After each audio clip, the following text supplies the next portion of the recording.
Hey, it's me again, to my future self. It's already 10:41 ng gabi ngayon ng March 10. And yeah, hinahappy mo lahat ng bagay na kailangan mo ngayong happywan. And one thing's for sure, madaming mga blessings, opportunities na dumadating sa'yo. And it's up to you kung paano mo gagamitin yung mga bagay na nasa harapan mo ngayon to make your own strategy kung paano ka magiging successful sa buhay. Madaming challenges na darating sa buhay mo. And keep that in your mind na kaya mo ginagawa to is to motivate yourself, to stay on track, and to help yourself to bounce back. Hindi sa lahat ng pagkakataon na sa ups ka, there's a time na meron kang moment na walang-wala ka talaga. Hirap ka mag-bounce back. Namimiss mo yung alter ego mo. Kung paano siya gumalaw sa'yo.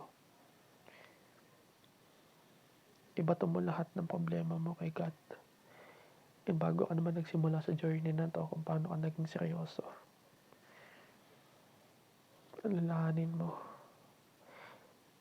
na yung taon na to is a year of acceleration. Gusto mo siyang makilala.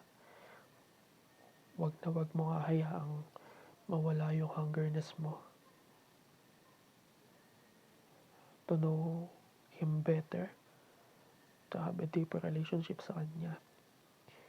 And even though nasa isolation process ka pa, don't forget to have a healthy community. Kaya ka pumapasok ng church. Kasi hindi ka perfect. May mga taong andyan or ikaw ang ginagamit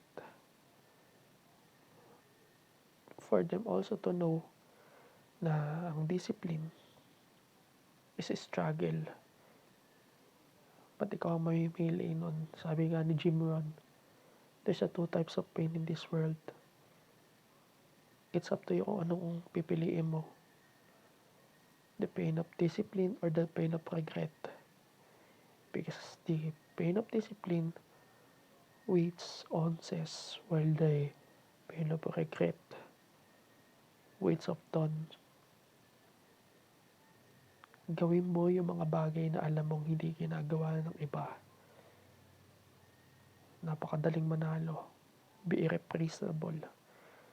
The more na mas madami kang nalalaman, the more na mas marami kang na-experience, the more na hindi ka natatakot na mag-fail. It's the moment or andun yung fundamental, the rudimentary na yung knowledge, yung wisdom, the hard-earned is makukuha mo. And alam ko naman, at alam mo din yun, JM, na the more mong ginagawa ng isang bagay, yung isang bagay na mahirap o kumakain ng malaking oras mo dati, magiging manina lang yon kapag nagawa mo na ng matino. At ang key para magawa mo ng matino yon na mas mabilis. At ang bawat anggulo nun ay alam mo na. Consistency ang kailangan mo. Consistency is equals to discipline. Hindi mo kailangan ng intensity. Kasi alam mo naman na kung magbubuhat ka ng pagkabigat-bigat ngayon, hindi ibig sabihin bukas malaki na katawan mo. Hindi ibig sabihin na nag-drills ngayon. Ibig sabihin, alam mo na yun bukas. O magagawa mo na yun bukas. Mentally aware ka lang. Kasi bumubuo ka ng habit, ng pattern, ng behavior. The more na ginagawa mo isang bagay, nagkaroon ka na ng muscle memory and may nabubuo ka ng cell sa utak mo. at andun na lang yun sa buhay mo, sa brain mo, and the moment na kinailangan mo, automatic na lang yun, magsa-self-operate na lang yun, and it's up to you kung pababayaan mo siyang gumalaw sa buhay mo o mag-hesitate ka pa sa sarili mo. Pero alam ko naman na kapag alam mo na pinaghirapan mo isang bagay, JM, wala kang takot na sundin yung loob mo. Kasi having fear is you're letting Satan or the evil swallow you and nilalayo ka niya sa pagiging successful, which is yun ang kailangan mo to reach God. And by reaching God, kailangan mong maging follower ni Jesus. And tandaan mo, hindi ka perfect. May imperfection ka. But your goal is to maintain your purpose.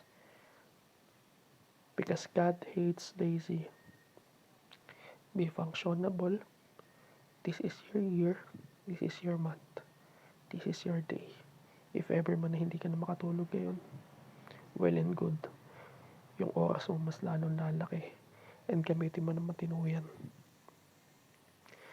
Keep that in mind na nandyan yung pamilya mo para sumuporta sa'yo. Walang ibang magtitiwala sa'yo kundi sarili mo. Even though sinasabi mo yung feelings mo, nararamdaman mo, yung complain mo, stop making excuses. Kasi wala namang mangyayari kung magko-complain ka lang.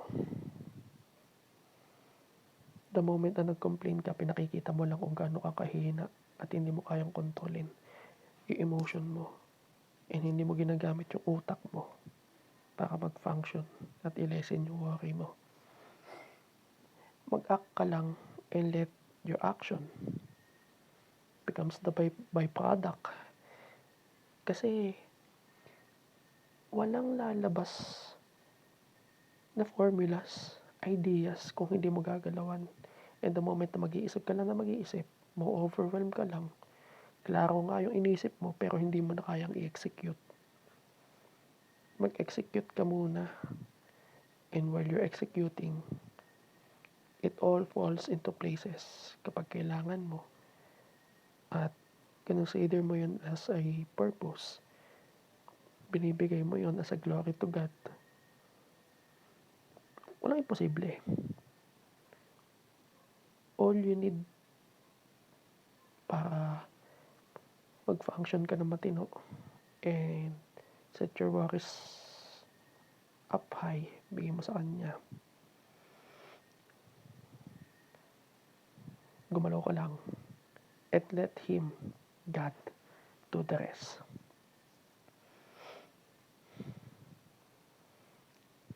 What you reap is what you sow. Tandaan mo. And sinabi din yan sa third law of motion. In every action, there's an opposite or equal reaction. Kaya kung gagalaw ka ngayon, ginagalawan mo yung pangarap mo. Napakalaki ng tsansa. Pinalalaki mo yung odds, yung probability na maging successful ka. Gawin mo yung mga bagay na hindi ginagawa ng mga ordinaryong tao.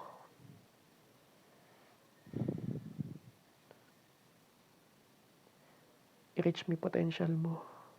I-reach mo yung pinaka-peak mo. At certain point na magising na sila. Late na. Nauna ka na. Ngayon, it's up to me. Kung kikilalanin mo na nila ang Ama. And I'll help them. Kasi kung gusto lang nila ng shortcut, mali sila ng pinapasok.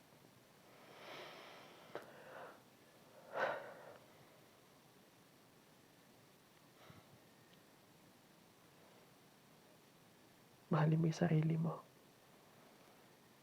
Become high value men. Hayaan mo yung mga babae. Ang babae ay distraction. Focus on your goal. No smoking. No drinking. It's just me and God. Focus on my goal. Purpose ko. I'm with God as always. Amen. All is well. All is well. All is well.